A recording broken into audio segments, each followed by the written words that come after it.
जय हिंद दोस्तों, वंदे मातरम। न्यूजीलैंड और पाकिस्तान के बीच संपन्न हुए टेस्ट मैच की एक रिकॉर्डिंग जो है अभी काफी वायरल हो रही है, जिसमें कमेंटेटर साइमन डूल कहते हुए दिखाई दे रहे हैं कि भाई बाबर आजम या फिर उनके ऊपर किसी और ने क्या इस तरह की घटिया पिचेस को बनाने का ऑर्डर दिया है जो कि रोड सरी की दिखाई देती है। क्या यहाँ पर ये लोग सिर्फ और सिर्फ अपने खुद के स्टैट्स को इंप्रूव करने के ऊपर बात कर रहे हैं?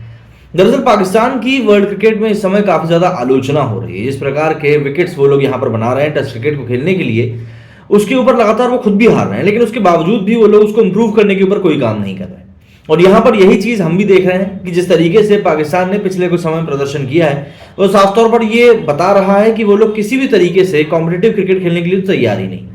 ऐसे में वहाब रियाज का एक बयान है जो कि काफी वायरल हो रहा है, जिसमें कि वो इंजमाम उल हक को राहुल द्रविड़ से कोसों आगे बता रहे हैं, और इसी के ऊपर इस समय बवाली मचा हुआ है। यदि हम लोग उस ट्वीट के बारे में बात करें तो उस ट्वीट में कुछ ऐसी बातें लिखी हुई हैं जिनको कि सुनकर आपको भी लगेगा कि यार ये बातें कोई होशो आवाज में कैसे कह सकता है। फरीद खान नाम के यूजर ने लिखा है कि Inzamam ul Haq was always a better player than Rahul Dravid. Inzamam was an all format player and he had a lot of time to play his shots even against the pacers. इनका कहना है कि इंजमाम उल हक जो थे वो हमेशा से राहुल द्रविड़ से बेटर प्लेयर थे, और इंजमाम एक ऑल फॉर्मेट प्लेयर थे और उनके पास हमेशा दूसरे बल्लेबाजों से ज्यादा समय रहता था किसी भी शॉट को खेलने के लिए।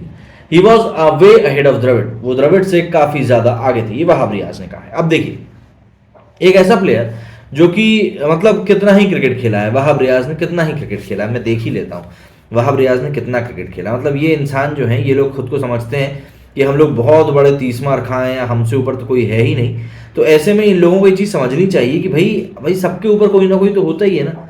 तो ऐसे में अगर ये लोग इस प्रकार की बयानबाजियां करेंगे तो इनको क्या लगता है कि इनका काम इसी से चलता रहेगा। खैर, इनकी अगर हम बात करें तो इन्होंने 27 टेस्ट मैच खेले हैं, 91 ओडीआई खेले हैं, 36 टी20 खेले हैं। मतलब इन्होंने टेस्ट, ओडीआई और टी20 तीनों में से एक भी फॉर्मेट में 100 मैचेस नहीं खेले।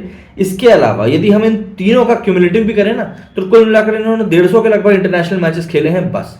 और ऐसा एक खिलाड़ी, राहुल द्रविड़ जैसे खिलाड़ी के बारे में बातें कर रहा है। अब मैं यहाँ पर राहुल द्रविड़ की भी अगर बात करूं तो आपको भी समझ में आएगा कि राहुल द्रविड़ के जो करियर रहा है वो कितना बड़ा रहा है।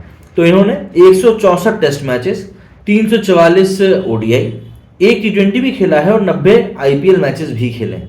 तो यहाँ पर मेरे को नहीं लगता ये कोई कंपैरिजन की बात है।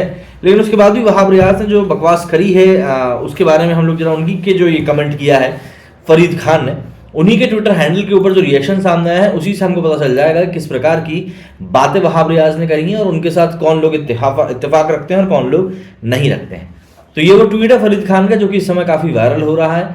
अब इसी के ऊपर ये वो रिकॉर्डिंग है और जिसकी मैं बात कर रहा था, इसमें साइमन डूल ने कहा था कि भैया रोड बना के ये लोग क्रिकेट खिलवा रहे हैं। यहाँ पर इन्होंने दोनों के, ये राहुल द्रविड़ और इंजमाम के स्टैट्स के बारे में बात करी है। तो यहाँ पर आप दोनों के स्टैट्स देख सकते हैं। भैया ओडीआई में 39 का एवरेज था इंजमाम का, टेस्ट में 49 का था, और टेस्ट में राहुल द्रविड़ का 50 के पार का था, 40 से कम ओडीआई में था। So how exactly was Inzi better than Rahul? Even Rahul was an all-format player. You need to look at the stats. Wahab Riaz. राज ने लिखा है कि Rahul Dravid has 36 centuries in Test, which is more than Inzamam total 35 centuries including Test and ODI. And that's only batting. If अगर fielding compare करने लगे तो बात ही छोड़ दो। Rahul Dravid was one of the best slip fielders of all time ahead of Inzamam, और wicket keeping दोनों ने करी, ये तो हम लोग भूल ही नहीं सकते। मतलब आप खुद समझिए कि ये खिलाड़ी जो हैं ये किस लेवल की बातें करते हैं। मतलब ऐसा लगता है इन लोगों को सिर्फ भारत के बारे में कुछ बोलना होता है जिससे कि सुर्खियों में आ जाए, तो इसीलिए कुछ ना कुछ बकवास कर देते हैं बैठ के। पुनीत ने लिखा है another day another Pakistani player compared with Indian player, तुम लोग नहीं सुधरने वाले। Rahul Dravid test century 36, Inzamam ul Haq test plus ODI 35। Not only was Dravid an all-format player, he opened the batting, played 1 down, 2 down, 3 down, and even 6 down, kept wickets, did slip, short leg and fine leg, everywhere else fielding things Inzi could only dream about. वो तो wicket के बीच में ढंग से दौड़ ले, वही बात होती थी, टाइम उनके पास बहुत होता था। जैसा कि वहाब रियाज ने कहा कि उनके पास किसी भी पेसर के खिलाफ शॉट खेलने के लिए काफी टाइम होता था। बिल्कुल काफी टाइम होता था, और टाइम इसीलिए काफी होता था क्योंकि आलसी इतने बड़े थे कि बल्ला उठाते ही नहीं थे। भागने की बात तो छोड़ ही दीजिए। और फिर मोहम्मद राजेश ने लिखा है disappointed with the kind of comparison, I think Pakistan का टारगेट या होल इंडिया ही। क्यों करते हो भाई ऐसा? यहाँ इंडिया में कोई बंदा भी तुम सबके बारे में बात नहीं करता। लिटरली इंडिया में कोई इनके बारे में बात नहीं करना चाहता, लेकिन यह है कि इनका क्या ही बोले। पहले तो स्टैट्स देख लो, पता चल जाएगा। दूसरी बात, एक बार इक्वल भी बोल देते तो चलो मान लेते, पर बोल भी वे अहेड रहा है। वे अहेड का मीनिंग तो खैर वहाब रियाज को खुद भी नहीं पता होगा। And also a lot of time to run between the wickets. At least try to put this as apple to oranges comparison, my friend. Wicket के बीच में तो ऐसे दौड़ते थे कि बस क्या ही बोलो, भागते बूट की लंगोट काफी है, वही वाला कहावत थी. Inzamam was definitely talented and had time against pacers too, but being a good player is not just about talent, but application and consistency also. There were artists like Sachin, Lara, and impact players like Ponting who how they applied their skills made the difference. Inzi brought back team in ODIs from nowhere in multiple occasions, and Dravid did the same in Test.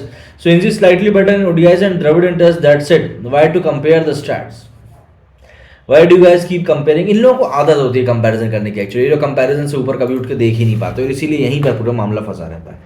आप लोग इस बारे में क्या कहना है मुझे comment करके बताइएगा. मेरे इस वीडियो को इतना ही. जय हिंद, जय भारत.